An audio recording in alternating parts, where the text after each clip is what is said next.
तो गाइस कैसे हैं आप सब लोग। सोलो लेवलिंग की एपिसोड 11 के साथ हाजिर हूँ। जिन्हो जिनवू को कैफे पैनी पर बुलवाता है और उसे कहता है मैं अपनी एक पर्सनल अटैक फोर्स बनाना चाहता हूँ और मैं चाहता हूँ कि तुम मेरी फोर्स को ज्वाइन करो। जिन्वू से कहता है नहीं। जिन्वू साथ ही उठकर खड़ा हो जाता है और वहाँ से जाने लगता है। जिन्वू से कहता है मैं तो यहाँ पर सुनने के लिए आया था कि तुम मुझसे क्या चाहते हो, लेकिन मेरा कोई इरादा नहीं है तुम्हारी पर्सनल अटैक फोर्स को ज्वाइन करने का। जिन्वू से कहता है तुम्हें बस मेरे साथ 20 बार जाना है डंजन के अंदर, प्लीज मेरा ये काम कर दो।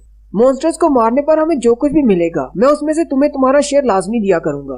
जिन्हो से कहता है लास्ट टाइम तुम्हें जरा भी एक्सपीरियंस नहीं हुआ, तुम्हें पता होना चाहिए कि डंजन्स के अंदर हम सिर्फ मॉन्स्टर्स को नहीं मारते बल्कि बाज़ दफा हमें हंटर्स को भी मारना पड़ता है। ये तुम जैसे अमीर बच्चों के खेलने की कोई स्पोर्ट्स नहीं है। मुझे तो लगा था कि इतने सारे हंटर्स को अपने सामने मरता हुआ देखकर तुम दोबारा डंजन में जाने से भी डरोगे, लेकिन ऐसा कैसे हो सकता है? कहीं तुम पागल तो नहीं होगे या फिर तुम एक गिल्ड मास्टर बनना चाहती हो? जिन्हो से कहता है हाँ मैं गिल्ड मास्टर बनना चाहता हूँ और साथ ही वो रोना शुरू कर देता है और जिन्हो से कहता है प्लीज मेरी पूरी बात तो सुन लो।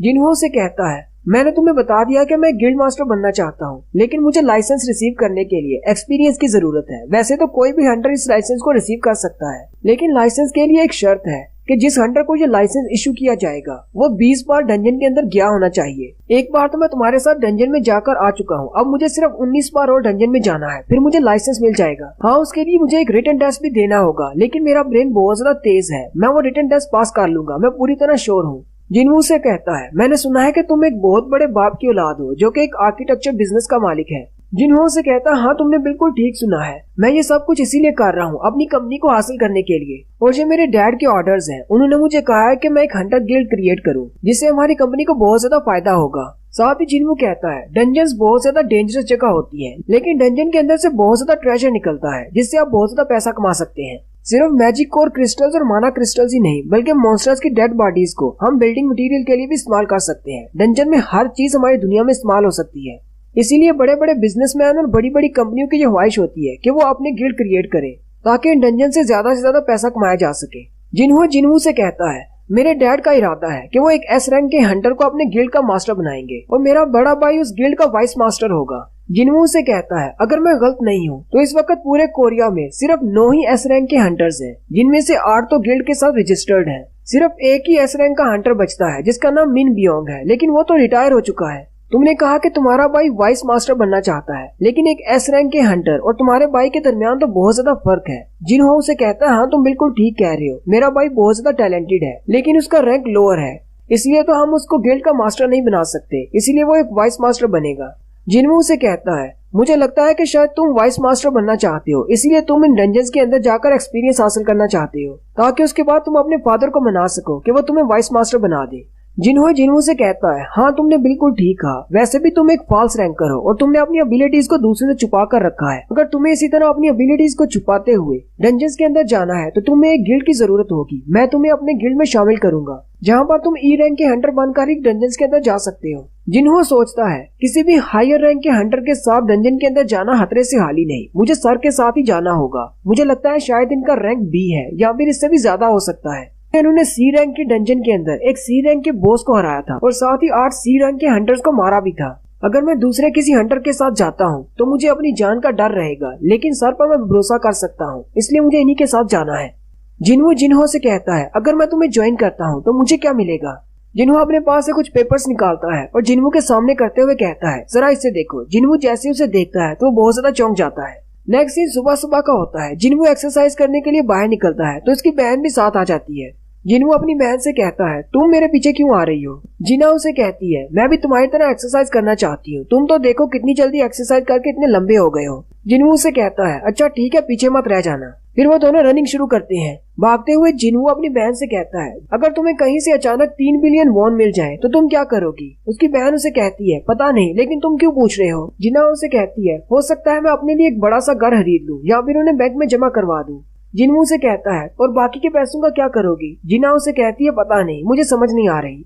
जिना उसे कहती है लेकिन तुमने 3 बिलियन का ही क्यों कहा? क्या कोई बात है जो तुम मुझसे करना चाहते हो? साथ ही जिन्हो तेजी से भागना शुरू कर देता है और उसे पीछे छोड़कर आगे चला जाता है। जिना वहीं पर खड़ी हो जाती है और कहती है इसकी स्पीड तो बहुत ज्यादा है, एक हंटर तो हंटर ही है। भागते हुए जिन्हो कहता है जिन्हों ने मुझे जो पेपर दिए थे उनके ऊपर 3 बिलियन लिखा हुआ था। जिन्हों एक बिल्डिंग बनाने वाला है जो कि उनके गिल्ड का ऑफिस होगा और वो बिल्डिंग की कॉस्ट 3 बिलियन वॉन होने वाली है और जिन्हों ने कहा था कि इसकी प्राइस इससे भी ज्यादा बढ़ सकती है।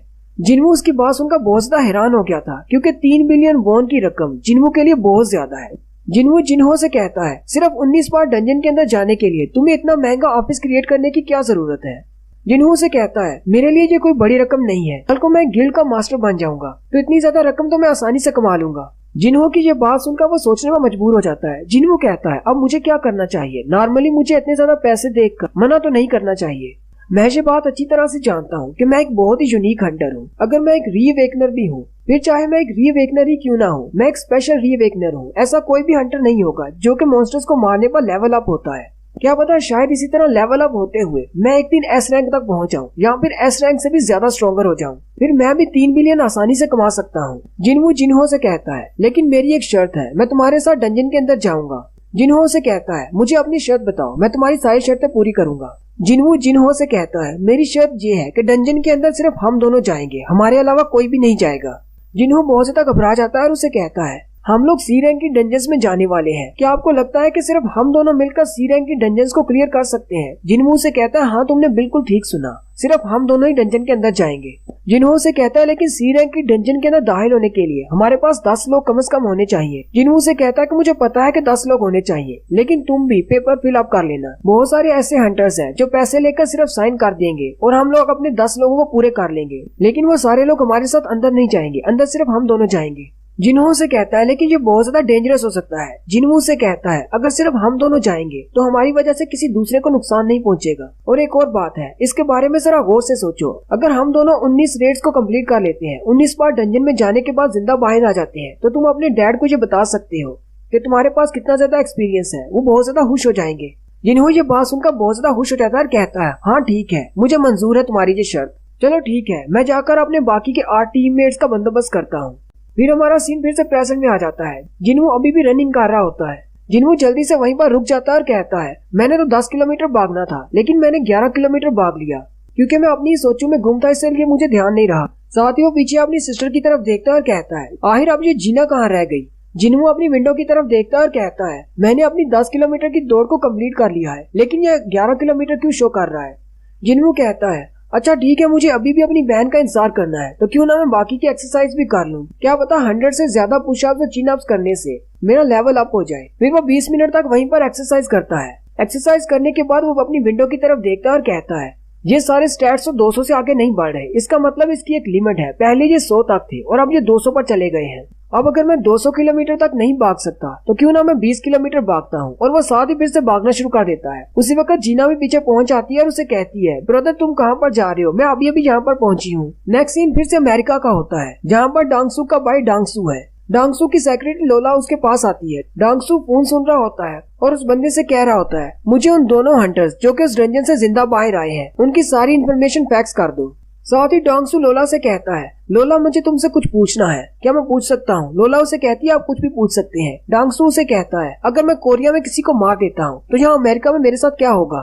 लोला डांगसू से कहती है क्योंकि आप अमेरिका के एस रैंक हंटर हैं, इसलिए अगर आप कोरिया में किसी को मार देते हैं तो आपका ट्रायल अमेरिका में होगा और यहाँ पर जजेस के साथ निगोशिएशन करने से सारा मसला हल हो जाएगा, कोई बड़ी बात नहीं। डांगसू कहता है ये तो बहुत ही अच्छी बात है, कुछ कमीनों ने मेरे बड़े भाई को कोरिया में मार दिया है, मैं उन दोनों को अपने हाथों से मारना चाहता हूँ। और साथ ही वो अपने मोबाइल को भी अपने हाथ में ही तोड़ देता है। डांगसू सोचना शुरू कर देता है और कहता है मेरे भाई के पास 8 मेंबर्स थे, टोटल 10 लोग अंदर गए थे जिनमें से सिर्फ 2 ही बाहर आए। जो 2 लोग बचे हैं उनमें से एक डी रैंक का हंटर है और ई रैंक का हंटर है। मेरा बड़ा भाई बिल्कुल भी ऐसा नहीं था कि कमजोर लोगों की वजह से अपनी जान को खतरे में डाल दे, और वैसे भी वो दोनों सिर्फ फार्म फिलिंग के लिए थे। उन दोनों के पास इतना ज्यादा एक्सपीरियंस नहीं था। मुझे लगता है कि उन्होंने कोई ट्रैप सेट किया होगा जिसकी वजह से उन्होंने उन सबको अंदर जाकर मार दिया।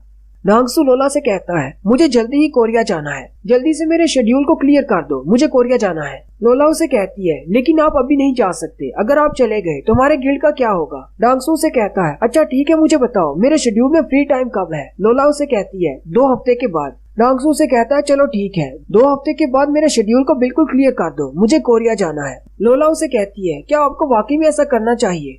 डांगसू से कहता है, फिलहाल तो मैं पूरी शिद्दत से यही करना चाहता हूँ, मुझे अपनी भाई की मौत का बदला लेना है। बस मैं उम्मीद करता हूँ कि मेरे वहाँ पर पहुँचने से पहले वो दोनों किसी डंजन में मारे ना जाए। उन्हें मैं अपने हाथों से मारूंगा। और उसके हाथ में फैक्स किए हुए जो पेपर होते हैं उनके ऊपर एक जिन्हो की पिक्चर होती है और एक पर जिनवू की पिक्चर होती है। और यहीं पर हमारी एपिसोड 11 का एंड होता है। एक्सप्लेनेशन अच्छी लगी हो तो कमेंट करके जरूर बताएं। चैनल को सब्सक्राइब कर दें, वीडियो को लाइक और शेयर कर दें।